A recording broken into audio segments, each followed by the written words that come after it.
शारदाबाद निकेतन उच्च माध्यमिक नागौर के यूट्यूब चैनल में आप सभी का हार्दिक स्वागत एवं अभिनंदन। हमारा अध्याय चल रहा था 6 केंद्र सरकार।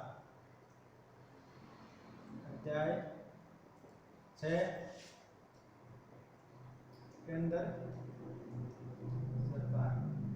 हमने कल पढ़ा था सरकार का की परिभाषा, केंद्र के बारे में किस प्रकार है, इसके बारे में हमने अध्ययन किया था। इसके बारे में हमने संविधान अनुच्छेद 79 की तरह उसकी व्यवस्था और लोकसभा का संगठन, सदस्यों की संख्या, इसके बारे में हमने कल पढ़ा था। आज हम पढ़ते हैं निर्वाचन।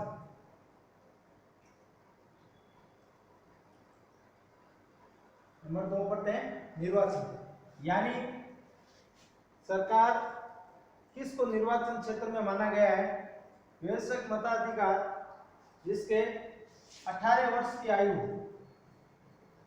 18 वर्ष की आयु का व्यक्ति आयु का मत देने का अधिकार होता है। मत देने का अधिकार होता है। 18 वर्ष की आयु के व्यक्ति को मत देने का अधिकार होता है। वो सरकार को चुन सकता है अपने मत का प्रयोग के द्वारा। इसी प्रकार उसमें लोकसभा प्रत्यक्ष रूप से वयस्क मताधिकार माना गया है। निर्वाचन क्षेत्र में एकल सदस्य रखा गया है, यानी मत देने का अधिकार कितने वर्ष का है? 18। उसको सरकार चुनने का अधिकार होता है। इसी प्रकार नंबर 3 हम पढ़ते हैं सदस्यों के लिए निर्वाचन की योग्यता है। सदस्यों के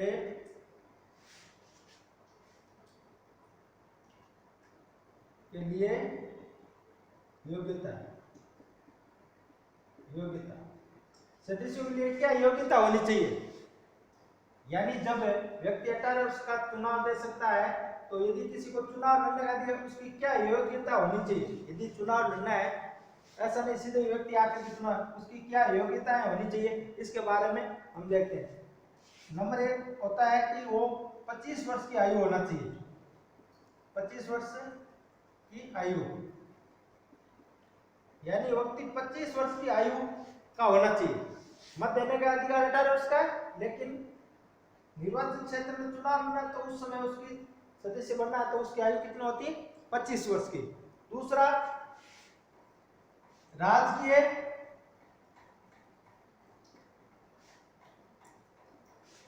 सेवा में लाभ पद पर नहीं रहना चाहिए।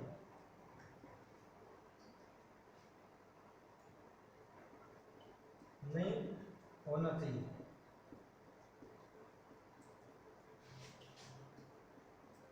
यानी वो सरकारी सेवा में नहीं, राजकीय सेवा में कार्य करने वाला नहीं होना चाहिए। कोई सरकारी पद का नहीं होना चाहिए, सरकारी लाभ लेने वाला नहीं होना चाहिए। इस प्रकार इसका कार्यकाल नहीं होना चाहिए।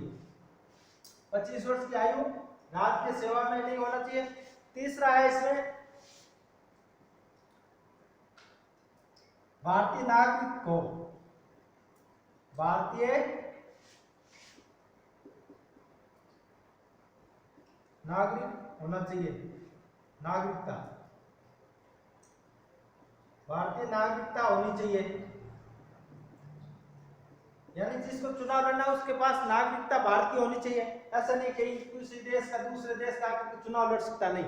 दूसरे देश का यदि है तो उसको पहले भारत की नागरिकता मिलनी चाहिए, उसके बाद में वो चुनाव लड़ सकता है। या सरकार द्वारा उसको पागल नहीं घोषित किया हो, और किसी सरकार के द्वारा दिवालियापन घोषित नहीं होना चाहिए। यानी उस पर कोई कर्ज सरकार का, बैंकों का नहीं होना चाहिए। इस प्रकार सरकार की बैंकों से कर्ज ले लिया इसने और चुनाव लड़, नहीं। सरकार की बैंक का किसी प्रकार का कर्ज उस पर यदि है, दिवालियापन घोषित किया गया है, तो वो चुनाव लड़ने योग्य नहीं होता है। इसी प्रकार ये 4 प्रकार की बातें हमें ध्यान में रखना चाहिए। चुनाव सदस्य के लिए योग्यता इस प्रकार की है। इसी प्रकार आगे टॉपिक चलता है 4 नंबर, इसी प्रकार अधिवेशन लोकसभा के कार्यकाल। नंबर 4 कार्यकाल, यानी चुनाव लड़ने का जो आयु मतदान देने के 18 वर्ष की हो गई और चुनाव 25 साल का, और चुनाव कार्यकाल उनका कितना होना चाहिए, उसका कार्यकाल 5 वर्ष का होता है। कितना वर्ष का होता है? 5 वर्ष का कार्यकाल होता है। इसी प्रकार 5 वर्ष के कार्यकाल में उनको प्रधानमंत्री की परामर्श के आधार राष्ट्रपति द्वारा लोकसभा का समय पूर्ण भंग की जा सकती है। यानी 5 वर्ष प्रधानमंत्री की परामर्श से और राष्ट्रपति की अनुमोदन से लोकसभा क्या हो सकती है? भंग हो सकती है। लोकसभा भंग हो सकती है। यानी 5 वर्ष की कम आयु में यदि राष्ट्रपति और प्रधान परामर्श से इस राष्ट्र क्या हो सकती है? लोकसभा भंग हो सकती है। कार्यकाल 5 वर्ष से कम भी हो सकती है भंग करने, और अन्यथा 5 साल तक। अब तक 9 बार लोकसभा भंग हुई है। 9 बार भंग हुई है। कितने बार? अभी तक 9 बार ऐसा बीच में सरकार गिरी है, ऐसा लोकसभा में हुआ है। 9 बार सरकार भंग हुई है। इस प्रकार इसका अध्ययन किया है। अधिवेशन, लोकसभा का अधिवेशन चलता है जब कार्रवाई चलती है। अधिवेशन नंबर 5 अधिवेशन। लोकसभा का अधिवेशन चलता है जब इसके बारे में देखा गया अधिवेशन के राज्यसभा अधिवेशन राष्ट्रपति द्वारा बुलाए गए स्थगित किए गए। इस संबंध में केवल ये लोकसभा 2 बैठकों में 6 माह के अंतराल से अधिवेशन हो सकता है। यानी लोकसभा राष्ट्रपति के द्वारा जब अधिवेशन होता है लोकसभा में, तो उसका 6 माह के अंतराल से अधिवेशन वापस हो सकता है। तो अंतराल कितना होना चाहिए? 6 माह का अंतराल। 6 माह का 6 माह के अंतराल से वापस अधिवेशन हो सकता है। यानी बीच का अंतर 6 माह का होना चाहिए। इसी प्रकार लोकसभा की कार्रवाई जब चलती है, लोकसभा की कार्रवाई चलने के लिए लोकसभा के पदाधिकारी होते हैं। लोकसभा चलाने के लिए भी अधिकारी चुनते हैं। कौन कौन लोकसभा में अध्यक्ष उपाध्यक्ष होते हैं, उसकी कार्रवाई वो पढ़ते हैं और सुनाते हैं। उनकी कार्य अध्यक्ष की अनुमति से उनकी कार्रवाई चलती है, और राष्ट्रपति कोई कार्य लेना है तो राष्ट्रपति से अनुमोदन लेकर के वो कार्य करता है। इसी प्रकार हम देख सकते हैं लोकसभा के पदाधिकारी, लोकसभा के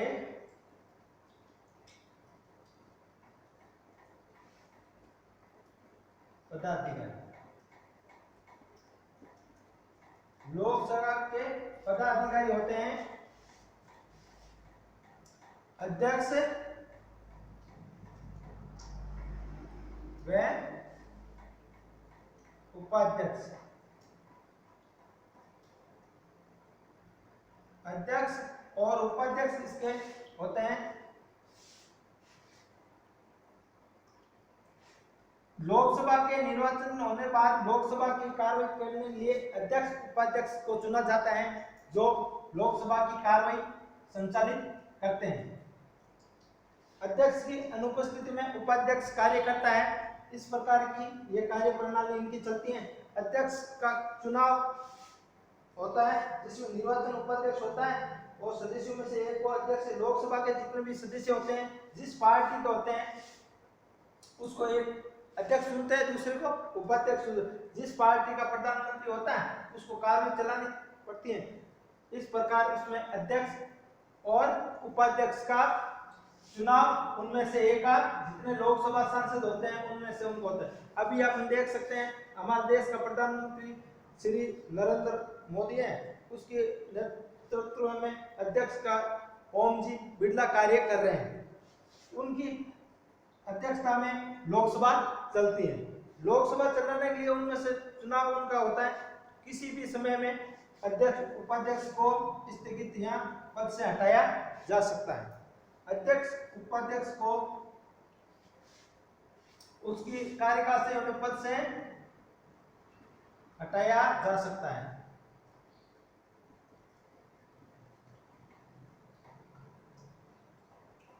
अध्यक्ष उपाध्यक्ष को उसके पद से किसी समय हटाया जा सकता है।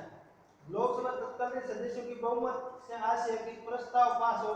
लोकसभा में कोई भी प्रस्ताव लेते हैं तो सरकार जब प्रस्ताव अध्यक्ष की अनुमति से प्रस्ताव लेते हैं, प्रस्ताव अध्यक्ष की अनुमति से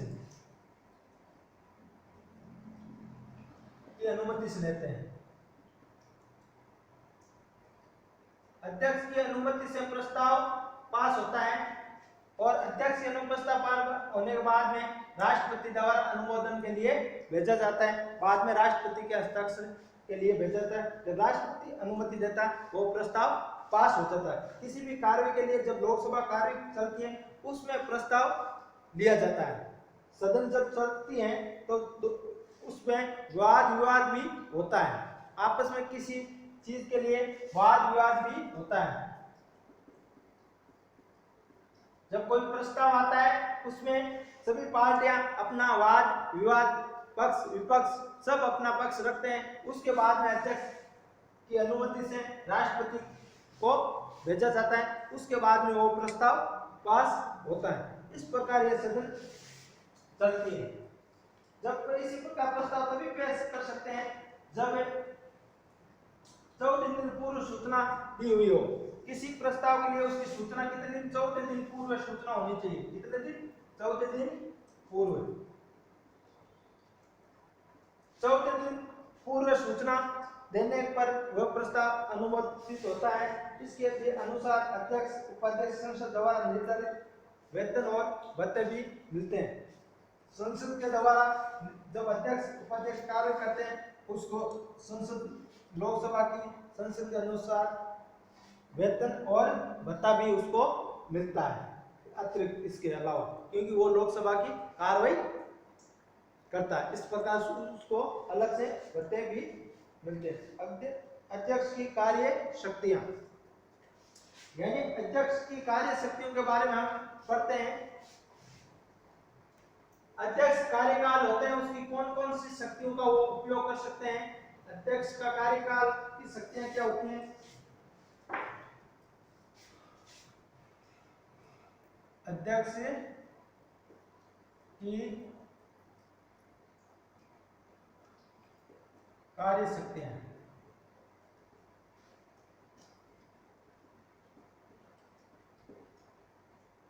अध्यक्ष की कार्य शक्तियां जब अध्यक्ष अपना कार्यकाल के लिए होता है तब उसमें लोकसभा की भारत की भी सदस्य होती है और ब्रिटिश सरकार की तरह भी शक्तियां होती हैं।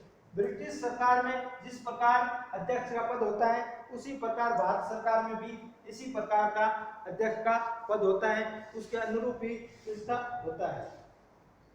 सदन शक्ति व्यवस्था अनुशासन बनाए रखने का कार्य करता है, यानी सदन में अनुशासन बनाए रखने का, सदन में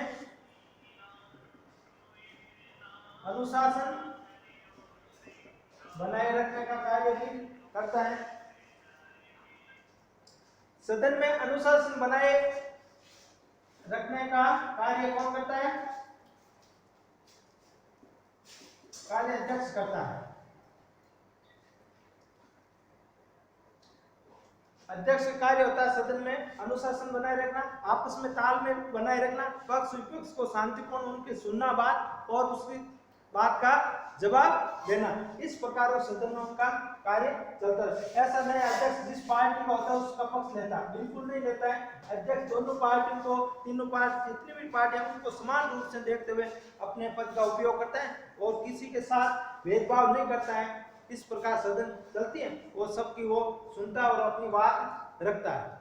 अपनी बात रखने के बाद में अध्यक्ष किसी विवाद की स्थिति में यदि किसी चीज के लिए बिना कारण पेश होता है, अध्यक्ष उसको संसद से बाहर कर सकते हैं, कार्रवाई से बाहर कर सकते हैं।